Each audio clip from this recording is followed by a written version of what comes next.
لأجلك يا مدينة الصلاة أصلي، لأجلك يا بهية المساكن، يا زهرة المدائن، يا قدس، يا قدس، يا قدس، يا مدينة الصلاة. Escuchamos de Firuz, Zahirat al-Mata'in. Esto es Crónicas del Levante, un programa de análisis histórico y político.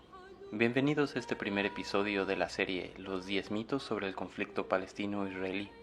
Este es el resultado de un trayecto de más de 13 años de lectura, investigación y síntesis de muchísimas fuentes, revisando una amplia historiografía, literalmente cientos de libros y sus fuentes, documentos, artículos, entrevistas, documentales periodísticos y, por supuesto, haber pasado ya tiempo no solo en Palestina e Israel, sino en la región en general y todos los países circundantes, Líbano, Siria, Egipto, Jordania, siendo testigo de la situación y conociendo de cerca a las víctimas más directas. En este primer episodio pues estaré introduciendo de una manera general el porqué de este análisis, un pequeño preámbulo histórico que posteriormente será ampliado en los siguientes episodios. Y hablaremos también a muy grandes rasgos de cuáles son estos 10 mitos, constructos erróneos o directamente falacias lógicas que nos han reforzado principalmente los medios corporativos y las narrativas impuestas por aquellos con claras intenciones y ganancias. Cada uno de los posteriores capítulos o emisiones de esta serie abordará uno de estos mitos distintos de manera más profunda y detallada. Prácticamente todo el mundo ha escuchado periódicamente alguna noticia sobre Israel y Palestina, pero no todo el mundo sabe la importancia tan relevante que juegan las relaciones internacionales y la política en todo el mundo. Más allá de la fascinación occidental por el llamado Medio Oriente, lo cual es una construcción colonial que ya platicaremos, a causa de la tradición judeocristiana, que ha sido uno de los cinceles que han esculpido la civilización occidental, como ya decía el historiador inglés Edward Gibbon en 1776, Fenicia y Palestina vivirán por siempre en la memoria colectiva de la humanidad. Veremos cómo la política internacional e incluso interna de muchos países es cuando menos fuertemente impactada tras el establecimiento del Estado de Israel. A pesar de las abundantes fuentes de información que existen, veremos cómo la narrativa de lo que sucede ha sido manipulada de tal forma que después de décadas el público en general parece apático ya a lo que sucede. Pareciera haber un hartazgo o resignación, como si se tratase pues de un problema irreverente de intolerancias religiosas, de dos grupos de gente que se odian sin sentido, o por razones muy antiguas, que nada más continúan peleando sin sentido. Este es de hecho el síntoma de un primer mito, más bien de naturaleza tácita, que este conflicto de Israel-Palestina es algo muy complejo y difícil de entender, algo que tiene muchísimo que considerarse. No es complejo, no es difícil separar la verdad del mito, ni reconocer la injusticia. Similarmente existe la falsa impresión de que esta situación en lo que llamamos Israel-Palestina sucede en un lugar muy lejano, que nada afecta realmente a lo que pasa en cualquier otra parte del mundo, en Latinoamérica, por ejemplo, en nuestros contextos, que no hay nada que podemos o menos debemos hacer, que es algo ajeno, un problema casi irracional de otros, no nosotros. No obstante, nos daremos cuenta de cómo el resto del mundo es afectado, incluyendo países en Latinoamérica, al grado que ha contribuido a esculpir nuestra historia reciente y coadyuvado con la pérdida de quizás millones de vidas. Incluso aquí en Latinoamérica, sí, algo que a muchos podría parecerles tan lejano, es de hecho clave para comprender muchos eventos de la historia reciente, de los acontecimientos actuales. Debido a la naturaleza de este trabajo, tengo que recalcar la rigurosa labor investigativa detrás de todo lo que abordaremos, apoyándonos siempre de los historiadores, lingüistas y autores más eruditos en el tema, digamos israelíes, palestinos y otros investigadores del mundo que han dedicado sus vidas a recoger y analizar evidencia histórica, científica y periodística necesaria para comprender detalladamente la situación que se ha vivido y que se vive hasta ahora, y poder consecuentemente imaginar soluciones justas. El punto de ese análisis es ser capaces de separar los hechos de la mitología, pudiendo identificar la injusticia y las claras violaciones a los derechos humanos. Evidentemente, en el debate se discuten siempre elementos mítico-religiosos, los cuales son realmente intrínsecos a la situación por obvias razones. Le dicen Tierra Santa, ¿verdad? Pero, por supuesto, vamos a analizar todos estos elementos con bases históricas y con sus debidos contextos y, por lo tanto, objetivamente cuestionar hasta qué grado es racional el uso de recursos narrativos bíblicos para la justificación de acciones contemporáneas. Hay muy buena bibliografía que nos ayudará a aclarar nuestras dudas. De hecho, una de las principales razones detrás de este trabajo es precisamente su difusión en español, ya que varios o quizás la mayoría de los libros, artículos y fuentes en general que analizamos no se encuentran disponibles en español, por lo que me parece esencial llevar esta información a la discusión en este idioma. Nuestra perspectiva será siempre humanista, igualitaria, crítica, por lo tanto anticolonial, antiimperialista y completamente opuesta a mitologías racistas y supremacistas, así como a cualquier forma de opresión, sustentándonos siempre en los derechos humanos y el derecho internacional humanitario, y bueno, en la historia y en la lógica. Sería entonces bueno iniciar por hacerse las preguntas más obvias, más básicas. Como bien apunta el escritor y activista israelí Miko Peled, por cierto hijo de uno de los generales fundadores del Estado de Israel, que es un buen comienzo de reflexión para quien apenas comienza a intentar comprender este asunto, cito: primero que nada, ¿qué es Israel y qué es Palestina? ¿Es un lugar? ¿Son dos? ¿Acaso es un territorio disputado? No, no es un territorio disputado. La forma en la que es pintado es que hay un Israel y hay una Palestina, y hay un conflicto entre ambos. Muchos le llaman guerra, pero cuando hay una guerra hay dos ejércitos peleando. No obstante, aquí solo hay un ejército, el ejército israelí.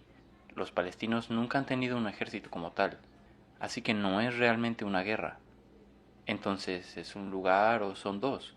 ¿Es un país o son dos? Si vemos en un mapa antes de 1948, cualquiera que sea, diría Palestina. Si miras uno nuevo, dice Israel. Por lo tanto, un país solía llamarse Palestina, ahora es llamado Israel. Y algo pasó en medio que creó esta realidad. ¿Cómo pasa un país de ser algo a ser otra cosa? ¿Cómo es que hace 72 años la vasta mayoría, casi toda la gente viviendo ahí era Palestina y era considerado un país árabe? Pero ahora mucha gente le llama incluso el Estado judío. ¿Cómo sucede eso? ¿No es un poco extraño? Asimismo, si hemos escuchado territorios palestinos ocupados, ¿significa que hay territorios palestinos no ocupados? Fin de cita. Si vemos que cristianos, judíos, musulmanes convivían anteriormente en paz en el Medio Oriente, norte de África o la España árabe, por ejemplo, el andaluz, ¿qué ha pasado? Que pareciera que hoy existe un añejo odio religioso. ¿Qué ha pasado? Desde estos puntos de reflexión inicial, desde estas interrogantes básicas y elementales, es que conviene comenzar a buscar respuestas. Miko Peled, israelí él mismo, como mencioné, hijo de una de las familias fundadoras del Estado de Israel, hijo del general Matisyahu Peled, un héroe de guerra, literalmente fundador del Estado de Israel, comienza a hacerse estas preguntas básicas tras perder a su sobrina en un ataque en Jerusalén. Narra su camino de desaprendizaje, digamos, y reaprendizaje en su libro El hijo del general, el viaje de un israelí en Palestina, que bastante recomiendo, por cierto. Para continuar entonces es imprescindible ubicarnos también en el mundo, en el mapa, en el territorio histórico y presente. Hablar únicamente de nombres de países o estados actuales queda corto, pues sabemos que las fronteras actuales no necesariamente han sido trazadas por sus habitantes. Empecemos por imaginar en el mapa el concepto de Medio Oriente, que más bien es una idea europea sobre el vasto territorio a partir de la costa oriental mediterránea, abarcando también a Egipto y en África, todo lo que es la península arábiga, el Levante, Mesopotamia, hasta Persia, y suele incluirse también a Turquía. Estos conceptos no necesariamente están grabados en piedra, como quien dice. Es decir, actualmente la idea de Medio Oriente constituiría más o menos gran parte de Turquía, que se puede o no incluir, Siria, Líbano, Egipto, Jordania, Palestina y el Estado de Israel, Irak, Kuwait, Irán, Arabia Saudita, los Emiratos Árabes Unidos, Qatar, Bahrein, Omán y Yemen. Repito, este concepto de Medio Oriente es un concepto orientalista, que en unos momentos más hablaremos de este término. Una idea europea de lo que no es Europa, pero tampoco es África, ni las Indias entre comillas, ni China, etc. Mencionamos también mucho el término Levante, refiriéndonos más bien a la zona costera del este del Mediterráneo. Hoy en día este concepto sí apela un poco más a la cultura del lugar, esta relación geográfica cultural. Incluso este término sí tiene un equivalente autóctono, que es Bilad Hashem, que sería lo que hoy abarca Siria, Líbano, Palestina e incluso Jordania, y cierta área a lo largo de la frontera de Turquía con Siria. Bilad significa país, sería entonces como el país de Sham, y es que podría considerarse un país más allá de las fronteras estatales que lo dividen hoy en día, pues entrañables lazos históricos y culturales comparten los pueblos que ahí habitan. También lingüísticamente esta es un área más o menos definida por el llamado dialecto levantino del árabe, o shami, como ahí se le nombra. Del hebreo hablaré en un momento más. El árabe levantino o shami suele tener remanentes de idiomas más antiguos hablados en la región, como el arameo, hablado por los habitantes de la región hace unos 2000 años, famosamente por Jesús, por ejemplo, reflejo del milenario arraigo de esta gente y su tierra. Incluso hay varias comunidades, sobre todo cristianas, que han mantenido el idioma arameo, también conocido como siriaco.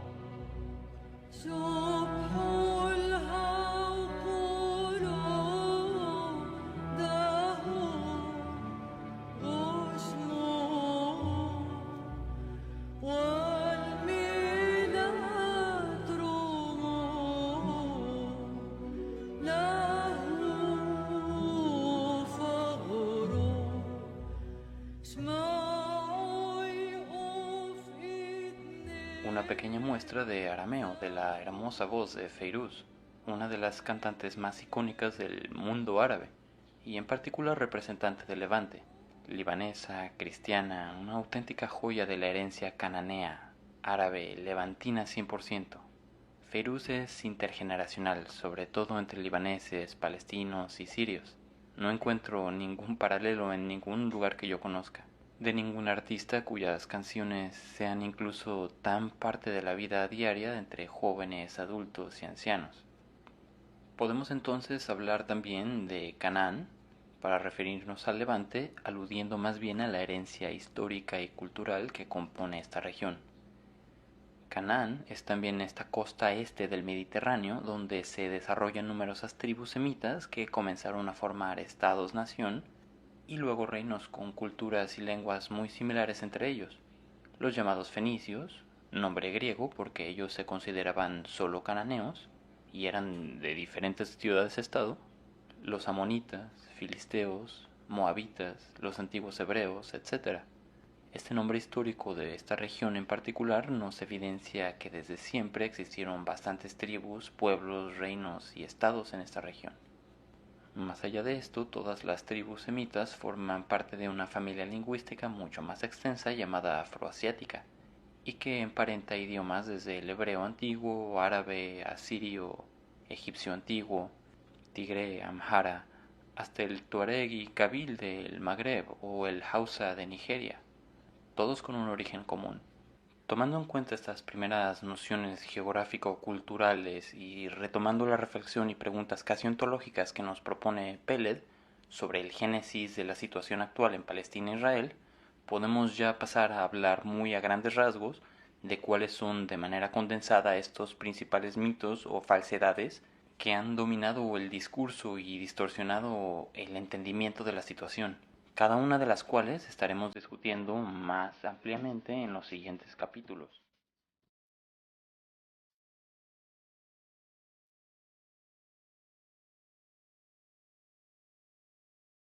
Mito número 1. El conflicto de Israel y Palestina es un conflicto viejísimo, que se remonta a siglos atrás y tiene principalmente orígenes religiosos.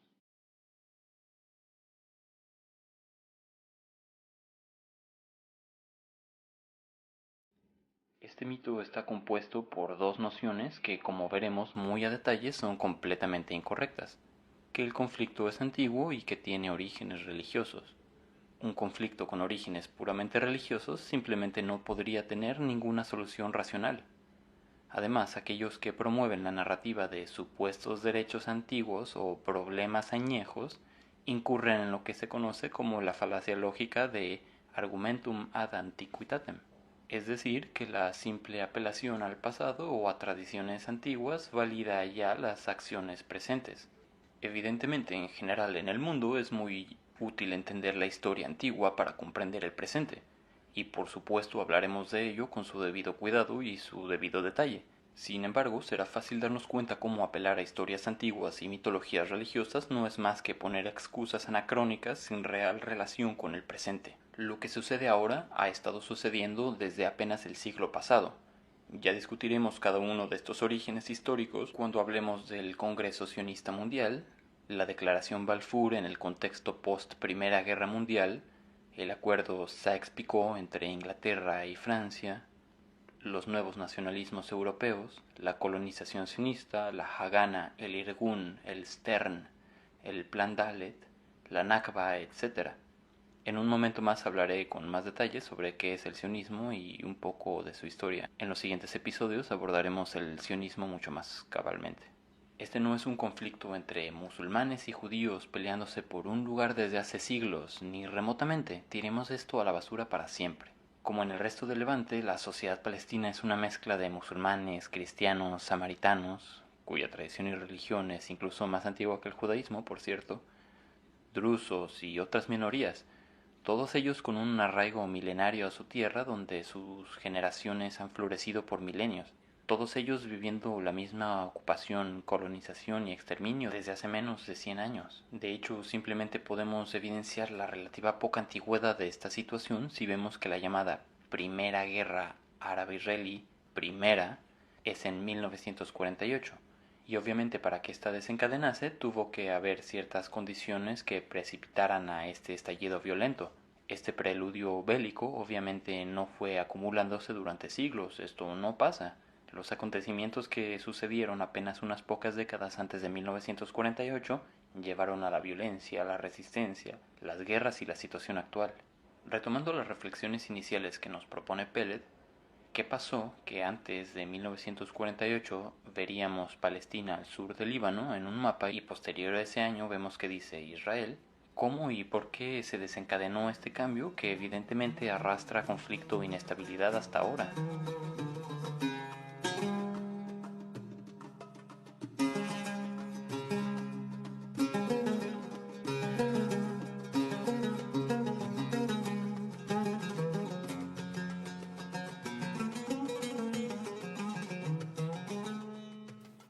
Mito número 2. Con la fundación de Israel, los judíos regresan a su tierra.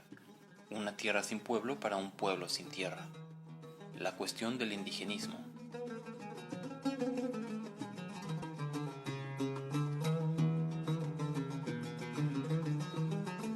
Si bien el judaísmo, como todas las religiones abrahámicas, se centra en relatos mitológicos basados en Mesopotamia y el Levante, las únicas dos cosas que un judío polaco tiene en común con un judío etíope son su religión y su condición humana.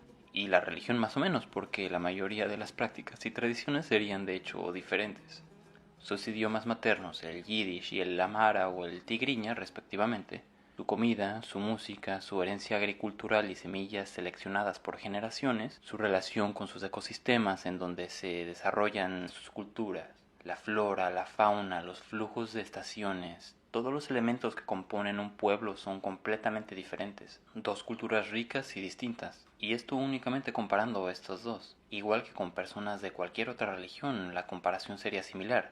Un musulmán marroquí y uno tailandés, una cristiana guatemalteca y una cristiana coreana, budistas vietnamitas y tibetanos. No podemos homogenizar a diversas culturas o pueblos en un concepto eurocéntrico nacionalista de raza, nacionalidad o etnicidad.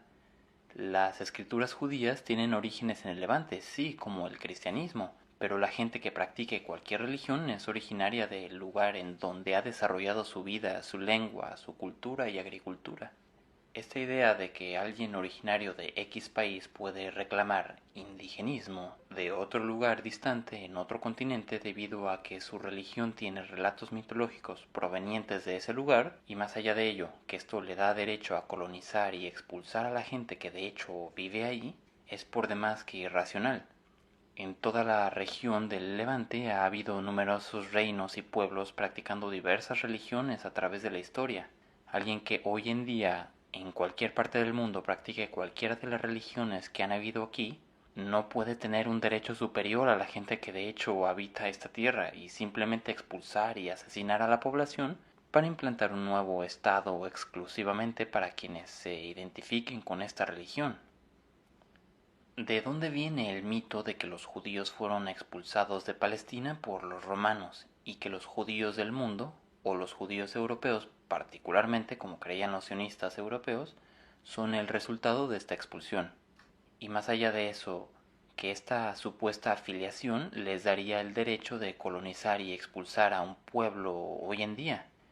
El excelente historiador israelí Shlomo Sand, profesor emérito de la Universidad de Tel Aviv, dice, cito, los seculares que mantienen la idea de que el, entre comillas, pueblo judío es un pueblo, lo hacen basándose en la idea de un supuesto exilio masivo durante el primer siglo, a pesar de que la élite académica ha estado consciente de que tal exilio nunca realmente ocurrió.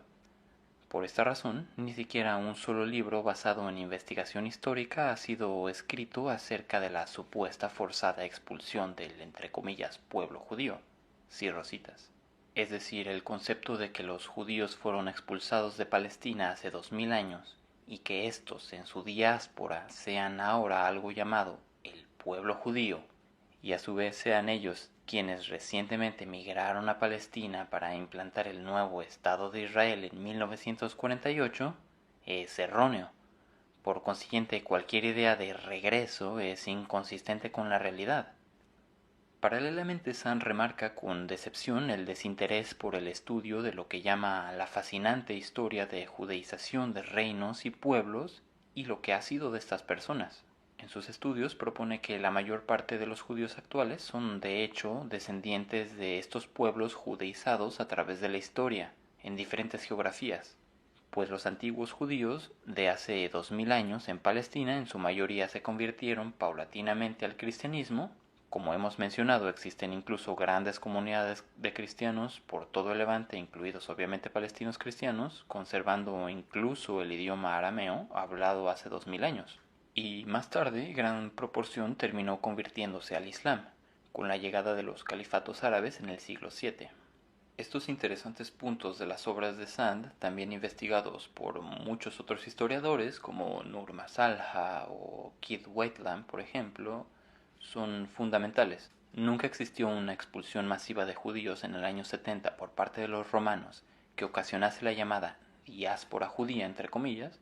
Por el contrario, los antiguos pueblos bíblicos continuaron su evolución natural en la región hasta nuestros días. La población indígena palestina o levantina en general es el resultado de esta evolución de los pueblos bajo el dominio de diferentes imperios en esta geografía a través de la historia. Asimismo, han existido numerosos pueblos que han adoptado el judaísmo en diferentes partes del mundo y a ello se deben las comunidades judías modernas, como cualquier otra religión. Como remarca Sand, nuevamente cito, referirnos a un pueblo judío, entre comillas, es tan extraño como referirnos a un pueblo budista, pueblo evangélico o un pueblo bahá'í. Poseer creencias compartidas y cierto grado de solidaridad no les convierte en pueblos o naciones. Cierro cita. Además de todo esto está la obvia reflexión de que incluso alguien que pudiera comprobar que sus ancestros, o más bien cierta proporción de sus ancestros, ¿qué proporción? Pues la que cada quien quiera para validar cualquier narrativa, estuvieron presentes en cierta parte del mundo por un cierto periodo de tiempo, aunque antes hayan venido de otro lado y después hayan estado en otro lado. La idea de que por esta razón alguien tendría ahora en los siglos XX y XXI el derecho de colonizar ese lugar, echar a la gente que le habita y fundar un nuevo estado exclusivamente para extranjeros con esta condición no parece ser lógico ni humanitario. Esto de una tierra sin pueblo es además realmente una aberración racista, es vilmente negar la existencia de millones de personas, una típica perspectiva colonial y supremacista, simplemente negar a los pueblos colonizados. Una tierra sin pueblo, hazme el favor. Hace falta muy poca lectura para saber que en el Levante ha habido pueblo continuamente por decenas de miles de años. Es una esquizofrenia colonial realmente decir lo contrario.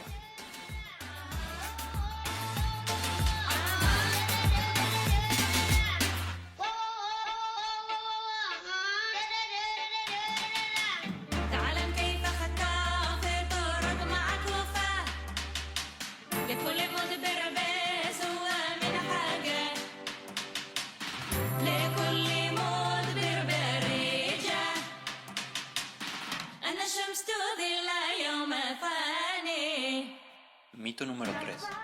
Los mitos fundacionales. Las Naciones Unidas crearon a Israel en 1948 con la Resolución 181 de la Asamblea General, o partición de Palestina. Israel de alguna manera se independizó. Israel tiene derecho a existir. En cuanto Israel fue creado, las naciones árabes le atacaron. Israel tiene una constante amenaza existencial a su alrededor. Israel tiene derecho a protegerse a sí mismo.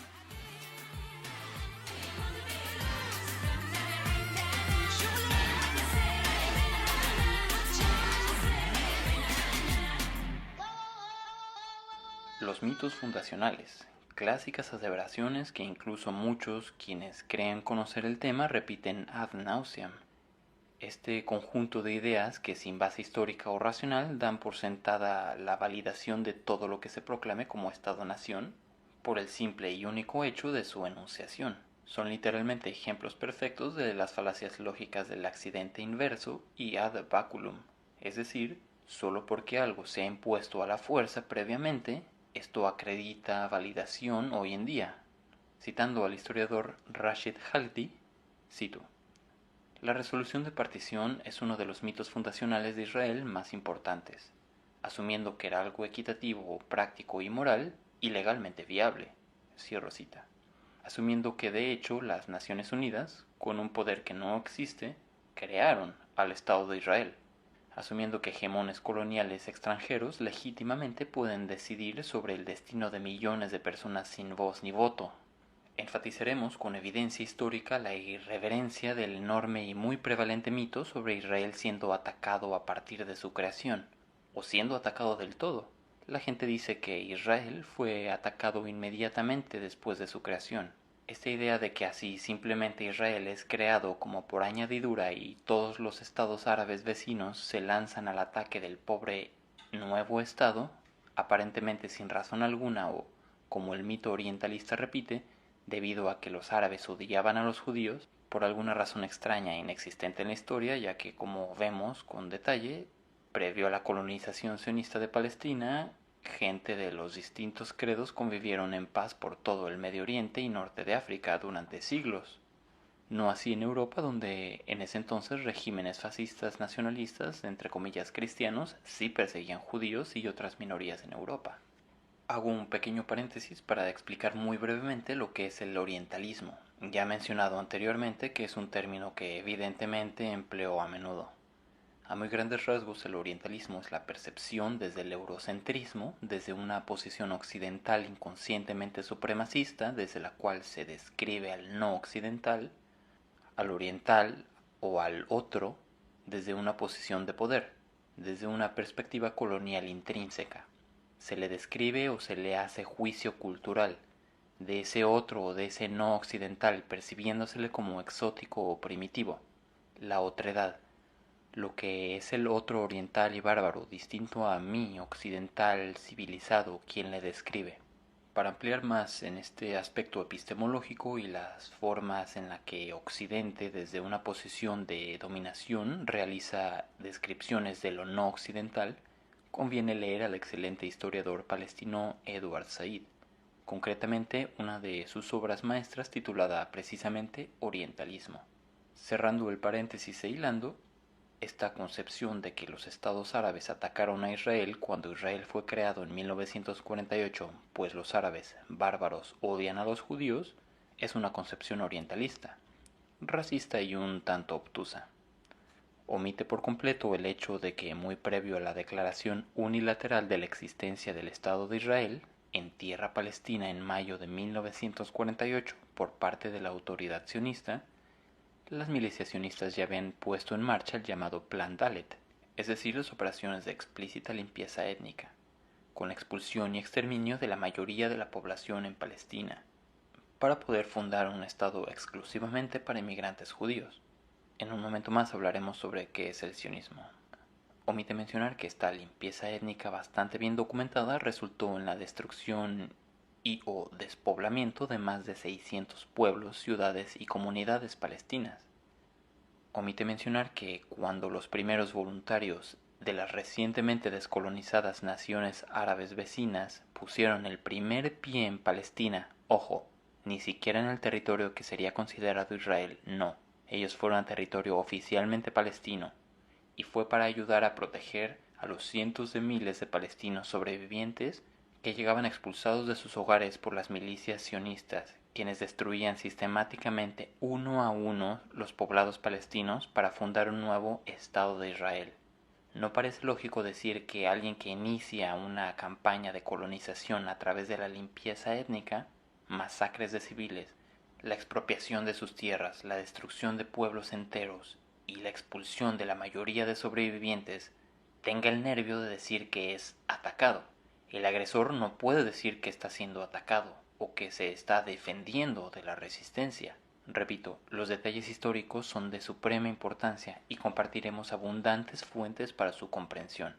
A este proceso de colonización y destrucción de Palestina para fundar sobre sus escombros en 1948 un nuevo Estado, el Estado de Israel, exclusivamente para inmigrantes judíos, a través del asesinato y expulsión de la mayor parte de la población indígena palestina, el robo de su tierra y recursos, y el reemplazo de los habitantes nativos por colonos extranjeros, se le conoce como la Nakba, o la catástrofe.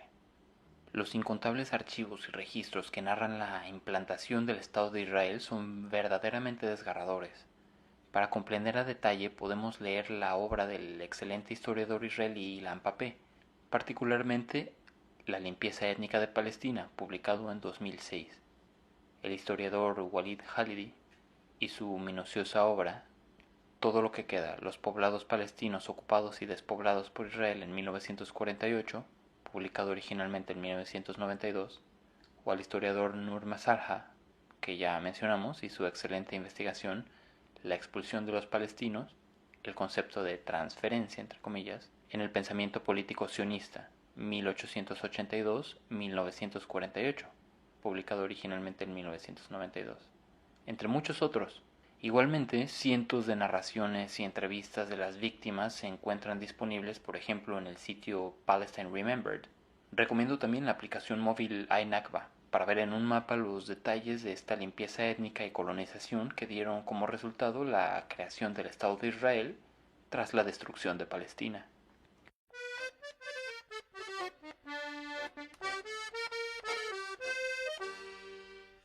Euer narische Zionisten, mit euer narischen Seichel, ihr mögt doch gehen zu dem Arbeiter und lernen bei ihm ein Seichel. Ihr mögt doch gehen zu dem Arbeiter und lernen bei ihm ein Seichel. Willt uns führen kann Jerusalem, wir sollen dort Goldaien, wir wollen besser sein in Russland, wir wollen Mito número 4.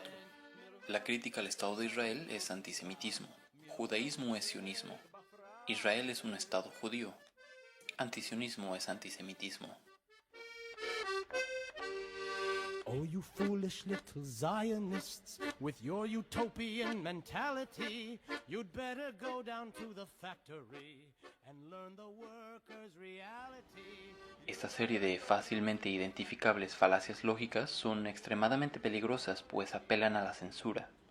¿Qué mejor que un movimiento político pretendiendo representar toda una religión o todo un pueblo para evitar cualquier crítica? ¿Cómo podríamos oponernos a algo que dice representar o ser todo un pueblo? Apoyándonos de excelentes autores, rabinos y académicos, podemos deconstruir y analizar estos conceptos, así como evidenciar cómo han convertido esta retórica en un arma. La diferencia entre judaísmo y sionismo tiene que ser bien discutida y entendida, ya que el sionismo es la ideología política piedra angular para entender no solo esta situación, sino prácticamente todo el siglo XX y XXI, mientras que el judaísmo es la religión de aquellos que siguen la Torá y los mitzvahs, o mitzvot más apropiadamente, que aquella comanda, es decir, los judíos son aquellas personas que siguen la religión judía. El rabino Yaakov Shapiro explica en su libro La carreta vacía, el viaje del sionismo de crisis identitaria a robo de identidad, publicado en 2018, que el sionismo es un movimiento político nacido en Europa Central y del Este a finales de los 1800, en un contexto de nacientes movimientos nacionalistas exacerbados por las carreras imperialistas de las potencias del continente europeo. Los sionistas proponen que el judaísmo no es una religión, sino una etnia, o un nuevo concepto europeo etnocéntrico de nación, y que por ello debe de fundarse un país al cual todos los judíos del mundo tengan que emigrar. Es decir, el sionismo busca cambiar la esencia del judaísmo de algo espiritual y religioso a algo racial y nacionalista, y más allá de esto busca conquistar y establecer un estado con esta base. El judaísmo es una religión, ya practicada hace más de 2500 años, mientras que el sionismo es una corriente política surgida apenas hace poco más de 100 años, a la par que muchos nacionalismos europeos se redefinían. Hay que recordar esa misma época, por ejemplo, que no existe Alemania como tal sino hasta la unificación de 1871, igual que no había Italia como tal sino hasta 1870. Eventualmente este movimiento crece y obtiene financiamiento para iniciar su campaña de colonización. Se fundan, por ejemplo, el Fondo de Colonización y la Comisión de Colonización Sionista en 1898 y eventualmente, pese a ser la minoría, los colonos sionistas que habían estado emigrando y estableciendo colonias de asentamiento en Palestina logran violentamente hacerse del control de la mayor parte del territorio y fundar el nuevo Estado de Israel en 1948, principalmente gracias al armamento y apoyo de las potencias hegemónicas y las operaciones de limpieza étnica, exterminio y expulsión de la población indígena palestina por parte de las milicias sionistas. Como ya mencionamos, este proceso lo revisaremos con mucho detalle en los siguientes episodios. La cantidad de información que existe sobre este periodo es abrumadora. El sionismo surge en Europa sí, también como respuesta a la terrible discriminación antijudía que se vivía en ese continente. Los pogroms, las mentiras que culpaban a comunidades enteras por ser la minoría religiosa más numerosa en Europa, de prácticamente todos los males, como un chivo expiatorio. Fueron víctimas de persecución y discriminación en todos los sentidos. Esta deplorable situación de discriminación religiosa en Europa tomó un giro al aflorar las corrientes de pensamiento nacionalistas, racialistas y de darwinismo social en la segunda mitad del siglo XIX. De esta forma, los racistas europeos fueron de hecho los primeros en encasillar a la gente de credo judío como una, entre comillas, raza, algo que alguien es, aunque no practique la religión. Particularmente la noción del judaísmo como una raza y el término de antisemitismo fueron acuñados por el racista alemán Wilhelm Marr en 1862. Esto provocó que incluso cuando gente que provenía de familias judías decidían abandonar su fe y, entre comillas, asimilarse en sus sociedades mayormente cristianas, ellos seguían siendo víctimas de horrible discriminación. De esta forma, si bien el ánimo primario de los primeros sionistas a finales de los 1800 podría discutiblemente ser el librarse de esta situación de opresión en sus sociedades, la lucha que el sionismo eventualmente realiza no plantea la justicia e igualdad para las comunidades judías en el mundo, sino que asume la racialización impuesta por sus opresores y propone la colonización, migración y asentamiento en un lugar en específico, sin tener en cuenta a ninguna población nativa. Queda claro que no todos los judíos son sionistas ni todos los sionistas son judíos. El judaísmo es una religión, el sionismo una corriente política. Este nuevo Estado de Israel que logra ser implantado en 1948 es un Estado sionista, no un Estado judío. El rabino Yaakov Shapiro explica cómo, por lo tanto, el sionismo ha sido desde sus orígenes antijudío, Cito una entrevista con él en el podcast de Miko Peled. Cito: los primeros sionistas eran antijudíos. Querían por completo destruir y olvidar todo lo que significa ser judío. El sionismo es una ideología, una versión diferente de la identidad judía. Es una nueva idea sintetizada de lo que un judío debe ser, de lo que un humano debería ser. Es una nueva religión, una religión cívica y sin Dios. Es una religión sin Dios. Esto debido a que los sionistas no les gustaba ser judíos. No obstante, no pudieron asimilarse en Europa debido al antijudaísmo europeo que se rehusaba a aceptarles aun siendo personas seculares. No querían ser judíos, porque ellos mismos decían que los judíos eran desagradables e inmorales. Sí, los mismos sionistas decían esto, citando a Herzl, el padre del sionismo, y Jabotinsky, el padre del sionismo revisionista, la base del actual gobierno de Israel, los más importantes pioneros sionistas. El mismo Herzl escribió en sus cartas asquerosos estereotipos judíos. Él mismo escribió criticando estereotipos de apariencia física y comportamiento. Jabotinsky dijo de hecho que en lo que él quería convertirse era en lo opuesto a un judío. Le preguntaron, ¿cómo es un sionista? Y él dijo, no sé cómo es un sionista, pero sé lo que es un judío. Toma todas las características de un judío e imagina lo opuesto. Eso va a ser un sionista. Los judíos son feos, los sionistas serán guapos. Los judíos son miedosos, los sionistas serán temerarios. Los judíos son desagradables, los sionistas serán encantadores. Por lo tanto, los sionistas idearon una forma para cambiar la identidad judía, para poder ser aceptados por los antisemitas. Cierro cita. Es importante, no obstante, recalcar también que no tenían tampoco mucha opción, pues que habían intentado no ser judíos, pero de cualquier forma los antisemitas europeos persistían en su discriminación y persecución, ejemplo de lo cual son los pogroms de Rusia en 1881. Continúo citando al rabino, cito: por lo tanto, habrían de imaginar una forma en la que, siguiendo siendo considerados como judíos, pudieran no ser judíos. Habían diferentes visiones de cómo esto habría de llevarse a cabo. A Herzl no le interesaba el hebreo, por ejemplo. Cierro cita. Los judíos europeos hablaban sus respectivos idiomas según su origen. En particular, los judíos del este de Europa hablaban y hablan yiddish, un idioma germánico propio de las comunidades judías principalmente desde el este del Rin hasta casi toda Rusia. El idioma hebreo moderno fue reconstruido y reintroducido gracias a los trabajos de Eliezer Perlman, mejor conocido como Eliezer Ben Yehuda, en hoy Bielorrusia. El antiguo idioma hebreo dejó de ser hablado desde aproximadamente el año 300 a.C., siendo paulatinamente sustituido por el arameo en la región y luego por el árabe. El hebreo permaneció únicamente como una lengua litúrgica del judaísmo, aunque sin tener hablantes en el mundo secular o en la vida diaria, ningún hablante nativo, como por siglos también continuó siendo el latín, por ejemplo, para comunidades cristianas, aunque no lo hablaran más que en sus ritos, aunque no tuvieran realmente una ascendencia directa de los romanos que institucionalizaron el cristianismo. El hebreo moderno fue reconstruido y enseñado por algunos sionistas como elemento clave para construir una nueva identidad nacional. Continúo citando al rabino Jacob Shapiro. Herzl quería únicamente fundar una pequeña Suiza. Herzl pensaba que entre más fueran los judíos como sus opresores, el antisemitismo se acabaría. Herzl pensaba que la razón por la que los antisemitas odiaban a los judíos era debido a los judíos ortodoxos.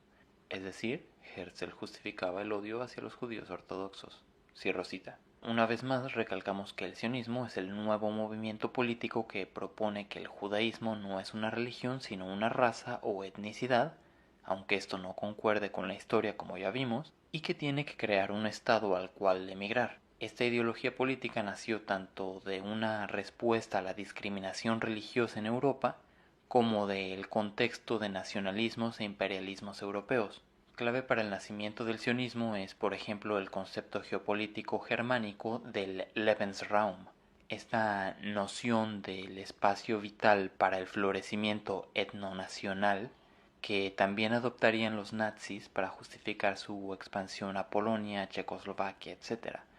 Otros conceptos hegelianos y nietzscheanos también moldearon al sionismo y a otros nacientes nacionalismos europeos. Por esta razón, para judíos creyentes, la idea de borrar la esencia espiritual del judaísmo para redefinirlo en base a conceptos de filosofía política europea moderna era una completa herejía, una aberración, y lo sigue siendo para muchos grupos judíos. Obviamente existen muchísimas organizaciones judías que completamente rechazan al sionismo y al Estado de Israel, desde organizaciones puramente religiosas como la mayoría de los judíos ortodoxos hasídicos, el enorme movimiento Satmar, uno de los más numerosos del mundo, Neturei Harta, True Torah Jews y muchos otros, debido a lo ya mencionado y sobre todo debido a que, de hecho, la Torá, Mishnah y bastantes otras fuentes talmúdicas prohíben explícitamente la creación de un Estado judío en Tierra Santa hasta la llegada del Mesías. Una extensa lista con todas las fuentes judaicas reunidas por True Torah Jews adjunto en el apartado de fuentes. También bastantes organizaciones de judíos no ortodoxos, digamos liberales y seculares incluso, como Jewish Voice for Peace, Independent Jewish Voices, If Not Now, American Council for Judaism, etc., ambos extremos del judaísmo, digamos, increíblemente activos en su activismo, valga la redundancia, un activismo antisionista. Ahora bien, actualmente los sionistas todavía intentan vender al sionismo como una corriente de liberación para los judíos de esa opresión que vivían en gran parte de Europa. No obstante, como ya mencionamos, este concepto de liberación no busca la justicia e igualdad en sus sociedades, sino que busca la colonización de otro lugar para ahí establecer un estado única y exclusivamente para ellos. Cabe recordar que siendo un movimiento surgido en Europa en el contexto mencionado, muchos de sus primeros exponentes eran abiertamente racistas, eugenecistas y darwinistas sociales, quienes esculpieron al sionismo con las mismas ideologías que más tarde darían origen al nazismo, el fascismo e ideologías similares. Por ejemplo, Arthur Rupin, uno de los más importantes pioneros sionistas y director de la Oficina de Colonización Sionista en Haifa, era discípulo del eugenicista e ideólogo nazi Hans Friedrich Karl Gunther. Rupin promulgaba la idea de la división de la humanidad en tres razas humanas, los blancos, los amarillos y los negros, y consideraba que los judíos pertenecían a la raza blanca, que a su vez tenía dos subdivisiones, Xantocroe y Melanocroe. Rupin realizaba medidas de nariz y cráneo para dividir a la gente en estas diferentes categorías raciales. Rupin pensaba que la realización del sionismo requería de la pureza racial de los judíos, y esto es solo un ejemplo de la naturaleza racista del sionismo. Estas ideas que definieron al sionismo lamentablemente persisten hasta nuestros días. Como bien declara el historiador israelí Avi Shlaim, cito: "La historia del sionismo, desde sus primeros días hasta el presente, está llena de manifestaciones de hostilidad y desprecio contra la población indígena". Fin de cita. De esta forma es posible declarar, como lo llegó a hacer la Asamblea General de las Naciones Unidas en 1975 con la resolución 3379, que el sionismo es una forma de racismo y discriminación racial. Cabe mencionar que en sus orígenes los primeros sionistas no contemplaban únicamente la colonización total de Palestina, sino varios incluso se oponían a esto.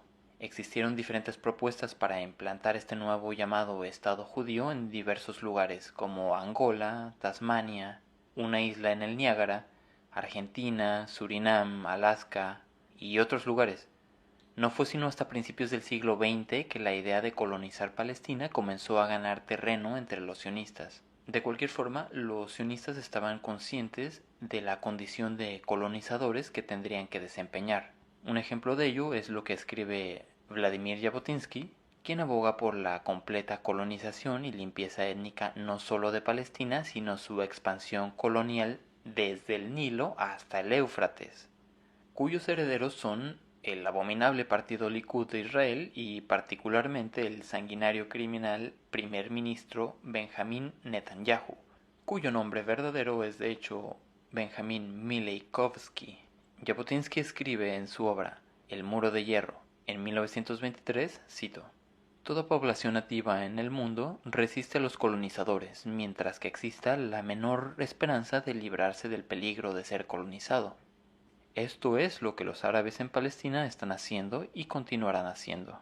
La colonización sionista debe ser terminada o llevada a cabo en contra de la voluntad de la población nativa.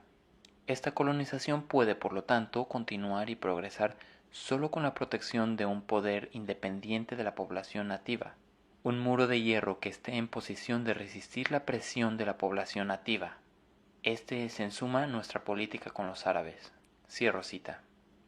Quiero reiterar, no todos los judíos son sionistas, al contrario, muchos repudian al sionismo y al Estado de Israel, así como no todos los sionistas son judíos. Existen muchos cristianos, particularmente cristianos evangélicos, que con interpretaciones kafkianas del Apocalipsis y profecías mesiánicas buscan enviar a todos los judíos del mundo a Tierra Santa para su redención del final de los tiempos.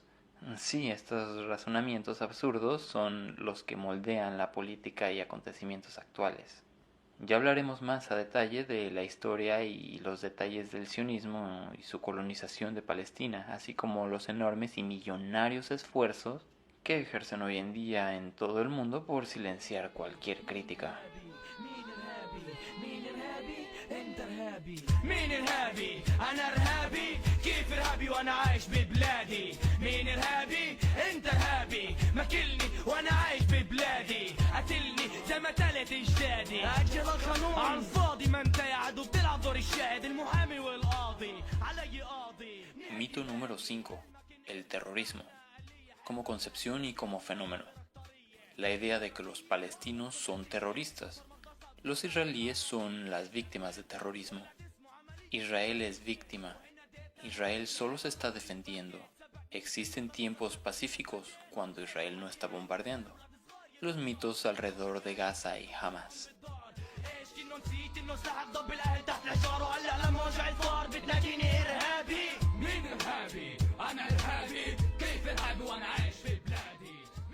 Revisaremos y deconstruiremos las ideas alrededor de lo llamado terrorismo y el constructo de terrorista, su ontología, definiciones.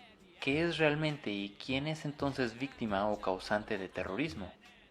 ¿Cómo se ha moldeado la narrativa para convertirse, como describe el profesor de Derecho Internacional de los Derechos Humanos, Conor Girty, en una definición de persona, una categoría de villano, lo que alguien es, más que lo que alguien hace? ¿Quién es el verdadero terrorista? ¿Quién resiste la ocupación y el exterminio o quien impulsa la colonización y el exterminio? Vamos a hablar de la historia de la violencia terrorista que, a pesar de ser tan bien documentada, parece que simplemente se omite a conveniencia. Los primeros grupos que de hecho pueden ser considerados terroristas en la región fueron las células sionistas de tácticas terroristas, como por ejemplo la Hagana, el Irgun, la mafia Stern, formados por sionistas europeos llegados a Palestina con el propósito de expulsar violentamente a la población nativa y limpiar la tierra de su presencia. Con bombas plantadas en mercados concurridos, hoteles, casas, pretendían tanto presionar al mandato colonial inglés de marcharse y otorgar el mando colonial al movimiento sionista, como también pretendían amedrentar, aterrorizar y expulsar a la población nativa palestina. Miko Peled, a quien ya mencioné, escritor y activista israelí, cuenta cómo se le inculcaba a pensar en los palestinos como, cito, el terrorista que quiere tu destrucción. Él reflexiona, sin pensar que tú fuiste su destrucción. Cierro cita. El terrorismo sionista que se ha vivido desde los inicios de la colonización sionista y se vive diariamente en Palestina ocupada es absolutamente ignorado por todos los medios de comunicación masivos hoy en día. Cuando seguimos de cerca a los grupos de derechos humanos y de comunicación que trabajan en Palestina y que el mundo decide ignorar, nos damos cuenta como diariamente ocurren aberrantes crímenes contra el pueblo palestino, todos los cuales podemos fácilmente denominar como terrorismo. Demolición sistemática de sus viviendas, destrucción de sus cultivos, destrucción de sus árboles de olivo, asesinatos extrajudiciales protegidos por el Estado, prohibición de movimiento en sus propias ciudades, expropiación de sus casas y tierras, secuestros y arrestos sin motivo y por prolongados periodos, también amparados por el Estado de Israel, ataques diarios a sus propiedades, revisiones e incursiones militares constantes, golpizas, humillación, presencia constante de soldados y civiles armados rigiendo sus vidas diarias, terribles vejaciones de literalmente todos los días. Convenientemente los medios hegemónicos amordazados por los lobbies sionistas nos trasladan con su orientalista constructo del terrorista palestino, de que Gaza se encuentra ya denominado como inhabitable, en ruinas y escombros, sin agua, casi sin luz, sin trabajo, por culpa de Hamás, estos terribles terroristas que gobiernan Gaza y odian a Israel. Lanzan cohetes para aterrorizar a los pobres israelíes. Olvidan convenientemente mencionar que el 80% de la población de Gaza son refugiados, gente que solía vivir en otros lugares como Jerusalén, Ramle, Jaffa, El Naqab, al Rashrash o cualquiera de los cientos de ciudades y poblaciones que fueron exterminados, destruidos o vaciados de sus pobladores para establecer el Estado de Israel, solo para extranjeros judíos. Se olvida mencionar que Gaza es considerado el campo de concentración más grande del mundo, la prisión abierta más grande del mundo. Se olvida mencionar las campañas de exterminio que el ejército sionista ha llevado a cabo contra la población civil, acabando con miles de vidas, bombardeando familias, escuelas, hospitales, ambulancias, utilizando armas químicas, bombas de racimo, etc. Se olvida mencionar que Israel dispara a pescadores, granjeros, niños jugando en la playa. Se olvida mencionar que la vida ya es prácticamente imposible y la gente está más allá de la desesperación. Se olvida mencionar que Hamás fue fundado décadas después del comienzo de la limpieza étnica de Palestina, como resistencia por lo tanto. Se les olvida mencionar que por más que les moleste al opresor, la resistencia de un pueblo al exterminio no es solamente natural, sino que incluso la resistencia armada es legítimamente reconocida por el derecho internacional. Se les olvida mencionar que no es Hamás aventando cohetes a Israel e Israel defendiéndose. Es Israel, desde su creación, activamente exterminando a los palestinos, concretamente de Gaza, que a su vez son sobrevivientes del exterminio en otras partes de Palestina, y quienes viven encerrados contra su voluntad, en prácticamente estado de sitio por más de 13 años, sin poder hacer nada con sus vidas, siendo bombardeados y asediados, gritando al mundo su desesperación.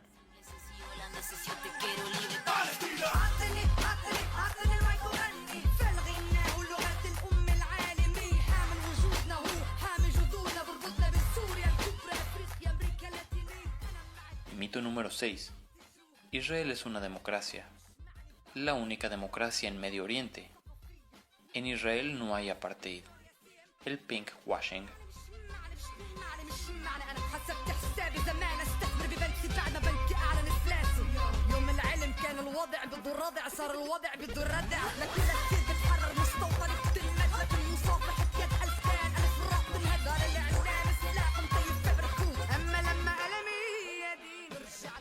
Estos son los mitos que se refieren al lavado de imagen y relaciones públicas, el branding y la mercadotecnia que han querido construir, y lo frágil que de hecho son. Vamos a entender el concepto de apartheid y cuestionar si en verdad una democracia es compatible con una colonia de asentamiento que excluye a la mayor parte de la población del territorio que ocupa. Esta falacia es nuevamente un producto orientalista. Intentar pintar a Israel, los blancos occidentales, como los civilizados en medio de un mar de bárbaros sin democracia que es el Medio Oriente, entre comillas. Evidentemente un sistema que se define a sí mismo como Estado judío o Estado de cualquier religión no puede ser una democracia, ya que o es una teocracia o es apartheid, punto. No hay de otra, mucho menos aún siendo una colonia de asentamiento, inmigrantes que establecen asentamientos que excluyen a los habitantes nativos. ¿Cómo es posible que un Estado, Israel, recientemente creado por inmigrantes, excluya a la mayor parte de la población nativa del lugar que coloniza? En todo el territorio de Palestina histórica, hoy el Estado de Israel y los territorios palestinos tras la colonización, hay ahora 6.3 millones de personas que se consideran judías israelíes. Esta minoría rige el destino de 14.3 millones de palestinos, los cuales son 3.1 millones de palestinos en la llamada Cisjordania ocupada, 2.1 millones en Gaza sitiada, 1.9 millones de palestinos en el Estado de Israel y 7.2 millones de palestinos refugiados esperando regresar a su tierra de donde fueron expulsados, ahora refugiados en otras partes del mundo. Es decir, una pequeña minoría de colonos controla el destino de millones de personas indígenas de este lugar. Además de esto, y peor aún, es el marketing que Israel promueve con mucho dinero para vender a Israel como un estado progresista e incluso gay friendly. Hay un gay parade en Tel Aviv y obviamente esto significa que debe de ser muy bueno y justo, súper progre. No como los árabes, seguramente súper homofóbicos. Como si abrir clubes gay y organizar gay parades en tierra robada, cuya población indígena fue expulsada o exterminada, fuera muy progresista y humano. Como si el apartheid fuera muy progresista. Hipotéticamente, si un palestino gay de, digamos, Belén quisiera ir al gay parade en Tel Aviv y no contara con el permiso del ejército, con el permiso que el ejército de Israel tiene que otorgarle a los palestinos para moverse, posiblemente sería asesinado al intentar cruzar sin los papeles necesarios. Simplemente no es posible que un estado que se proclama como estado de una sola religión, pero que gobierna, somete, expulsa y asesina a personas de muchas religiones, pueda llamarse una democracia. Mucho menos aún si esta mayoría de personas excluidas, oprimidas o expulsadas son de hecho autóctonos de este lugar. La gran mayoría sin derecho a voz ni voto. Una entidad política colonial con más de 65 leyes de apartheid, más de 65 leyes de discriminación que restan derechos a la población nativa, con 2 sistemas de castigo y vigilancia diferentes según la religión, que se autoconcede el derecho no solo de regir las vidas, sino de acabarlas o destruirlas con impunidad, que ocupa ilegalmente una vasta cantidad de territorio dominando la vida de millones de personas que no tienen el derecho a hablar ni votar en ese sistema, no puede ser una democracia. No puede existir democracia en el Estado sionista. No puede existir verdadera civilización en una entidad tan barbárica. Las cuerdas de mi corazón lloran. Nací en Palestina, nací en Palestina. No tengo lugar, no tengo paisaje.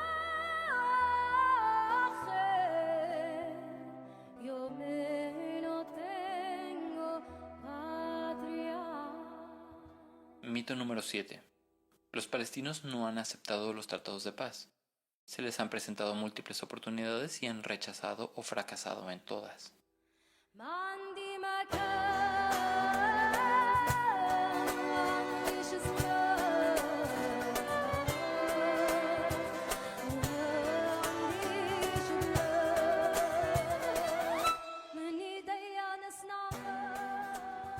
Los grandes mitos de las negociaciones y los llamados tratados de paz. Haremos una buena revisión a profundidad acerca de la historia de los aparentes intentos de acabar con el conflicto y lo que cada uno de estos realmente significaba. Veremos cómo un pueblo colonizado, desplazado y oprimido ha sido mangoneado y orillado a aceptar condiciones de verdadera extorsión. Desde Camp David hasta los tratados de Oslo, ¿ha tenido el Estado de Israel alguna vez plan de reconocer el derecho a la población nativa palestina a existir en su tierra? Evidentemente, paz no puede significar simplemente normalizar la limpieza étnica y someterse al apartheid. ¿Qué hay además de los estados árabes que recientemente están estableciendo relaciones con el Estado de Israel? ¿Quiénes están siendo obligados a ello por Estados Unidos, concretamente a través de los Kushner? Y quienes buscan por sí mismos establecer relaciones para conseguir contratos de venta de armamento israelí muy avanzado, gracias al financiamiento billonario de Estados Unidos.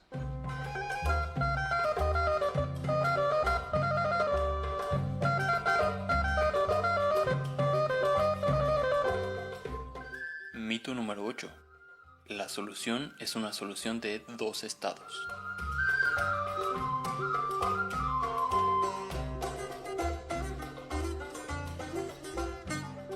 Una vez entendido el trasfondo que ha dado origen a la situación actual, podemos comenzar a imaginar un futuro, a analizar las soluciones que se han planteado.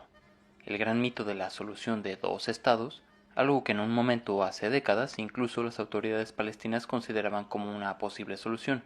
Hoy y desde hace tiempo, debido a la continua colonización, ocupación ilegal, expulsión de la población y el acelerado robo de tierra para construir los cientos de miles de asentamientos ilegales en la llamada Cisjordania ocupada, resulta no solo inviable e imposible, sino que significaría la aceptación de la limpieza étnica y el apartheid.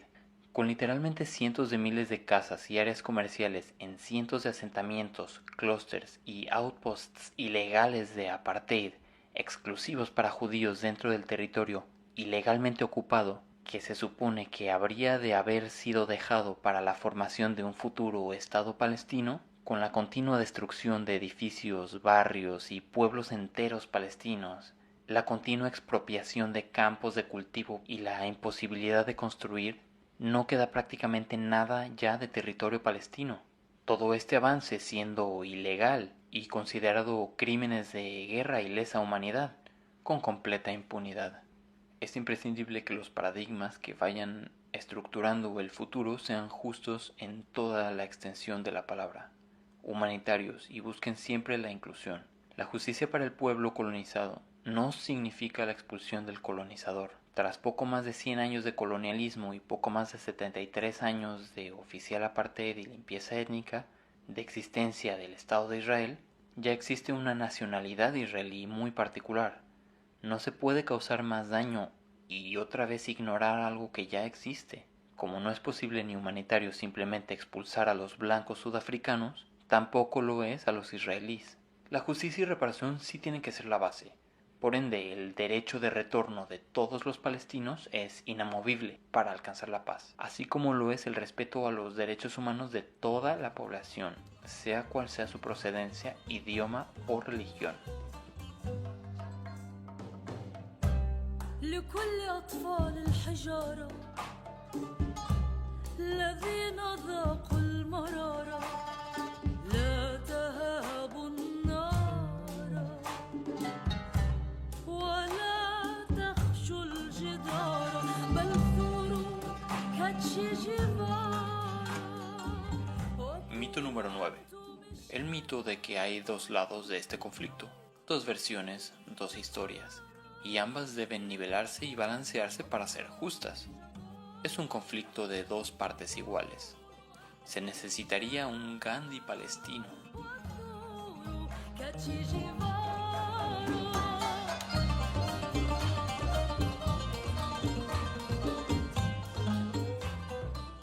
A esto se le conoce como la falacia lógica de la falsa equivalencia, o comparar naranjas con manzanas, en aras de intentar proyectar una imagen que pueda venderse como entre comillas balanceada, o pseudo-pacifistoide como yo le diría. Muchos medios de comunicación plantean narrativas simplistas sin verdadero contexto histórico serio, pensando que si construyen una narrativa que dé la falsa impresión de ser, entre comillas, balanceada a partir de retazos de información sin causas o contextos, serán apreciados como imparciales, pues aparentan fomentar una narrativa de dos lados de la moneda. Hacemos un daño enorme al usar retórica falaz, planteando que el opresor y el oprimido están en igualdad de circunstancias y que ambos poseen causas justas. Los medios populares intentan proyectar una imagen de sí mismos que a entendimiento superficial proyecta una supuesta imparcialidad o un equilibrio que no existe ni nunca ha existido, como si fuera sensato hablar sobre el colonialismo o el apartheid, confiriendo a la imposición colonial y a la resistencia indígena la misma causa justa. ¿Por qué el discurso mediático siempre excluye el contexto y antecedentes al tratar cualquier nuevo evento? De este discurso se desprende también lo que Nima Shirazi y Adam Johnson llaman, cito, el fetichismo liberal con Gandhi y el problema de las nociones pop de violencia. Cierro cita. Esta tendencia de, desde el privilegio y la opresión, querer imponer nociones de pacifismo, la demonización de la resistencia. Esta retórica normaliza el actuar del opresor mientras que impone normas de cómo el oprimido debería de actuar. No podemos pretender que el colonizador armado hasta los dientes y con presupuesto billonario de los hegemones imperiales está en el mismo nivel narrativo que el pueblo indígena que resiste su exterminio con rocas y gritos desesperados. فلسطين تاج عالراس في العين وفي قلوب الناس عشق المجروح وجوا الروح مع الله وانا مهما رحت ولفيت زي حضنك والله ما لقيت كل واحد شافك سمى وقال ما شاء الله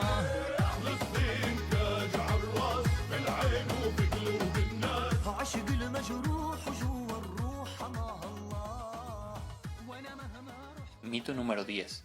Israel busca la paz. Israel es un bastión de civilización y moralidad. Civilización en medio de bárbaros. El ejército más moral del mundo.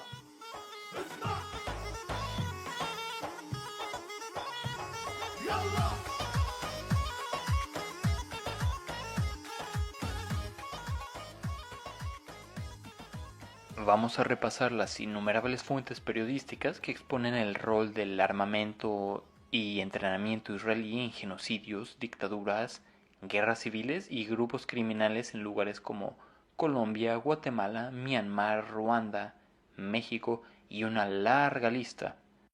Como reveló una investigación de la organización periodística estadounidense If Americans Knew, Israel sería al menos parcialmente responsable del 81% de todos los refugiados del mundo. Por ejemplo, Israel armó y entrenó a los escuadrones de muerte que asesinaron a más de 200.000 indígenas mayas en Guatemala. Empresas de seguridad israelíes armaron y entrenaron a diversos grupos paramilitares, criminales y gubernamentales en Colombia. Y así encontramos su complejo bélico armamentístico involucrado en casi todo el mundo. Aquí, como continuamente nos daremos cuenta, quizá lo más impresionante es la cantidad de información y fuentes que existen que respaldan todo lo que estaremos hablando. Esto para nada quiere decir que Israel es el único o siquiera el principal exportador de armas y guerra en el mundo, pero habla de que un pequeñísimo país se vale de una monstruosa maquinaria de guerra que se extiende a todos los rincones del mundo. Antes de cerrar este primer capítulo de introducción al análisis de estos mitos populares que esculpen las narrativas hegemónicas, me gustaría proseguir citando al historiador israelí Ilan Pappé, ya antes mencionado, diciendo, cito, «La desinformación histórica, incluso del más reciente pasado, puede ocasionar un terrible daño. Ese intencional malentendido de la historia promueve la opresión y promueve un régimen de colonización y ocupación», agregando también cito de él, «La narrativa sionista de cómo esta tierra se convirtió en el Estado de Israel está basada en un clúster de mitos. Los medios occidentales aceptan estos mitos como verdad y justificación de las acciones de Israel». Cierro cita. Resumiendo un poco, el historiador Walid Khalidi, de la Universidad de Yale, Oxford y Columbia, entre otras muchas, comenta en su último libro, Los 100 años de guerra en Palestina, una historia de colonialismo, de asentamiento y resistencia 1917-2007, el cual recomiendo bastante, es una excelente síntesis historiográfica. Quiero subrayar otra vez el término importantísimo de colonialismo de asentamiento, o settler colonialism en inglés.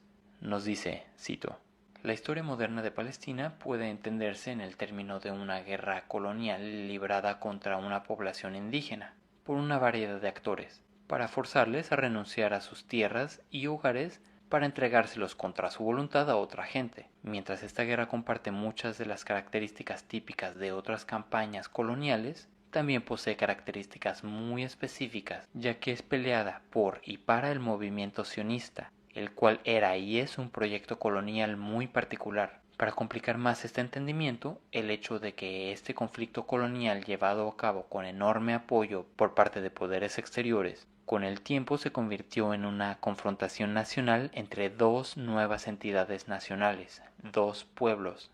Cierro cita. Es decir, este conflicto inició siendo entre la población nativa de Palestina y un grupo político de colonización, es decir, el movimiento sionista, que más tarde, después de ahora casi 73 años de oficial colonialismo y apartheid, se ha convertido también en una nación, los israelíes. Bueno, por ahora dejaremos la discusión aquí. En este primer capítulo nos hemos empezado a introducir en la verdadera búsqueda de respuestas que clarifiquen qué es lo que realmente está pasando con todo esto de Israel-Palestina. ¿Por qué esto tiene un gran impacto mundial? ¿Cuáles son estos principales malentendidos, falsedades que han manipulado la información? Hablamos un poco del sionismo y su surgimiento, de lo que significan algunos diferentes conceptos de geografía política y en general un poco del contexto histórico. En las próximas emisiones podremos abordar ya más detalladamente todos estos temas y contestar a las preguntas que surgen alrededor de ellos. Me gustaría invitar a todas, a todos a mandarme sus preguntas, comentarios. Igualmente espero pronto poder enriquecernos con algunas entrevistas también. Y bueno, ojalá pueda crecer este canal de divulgación histórica y análisis político en español con diversos aportes más allá de la información puramente histórica que aquí se reúne. Sé que obviamente habrá mucha gente a quien le molestará el hecho de que se exponga la verdad y que habrán intentos por descalificar lo que aquí informamos. Tradicionalmente los opresores difícilmente cuestionan su posición de privilegio y ponen todas las excusas imaginables para intentar justificar su supremacía.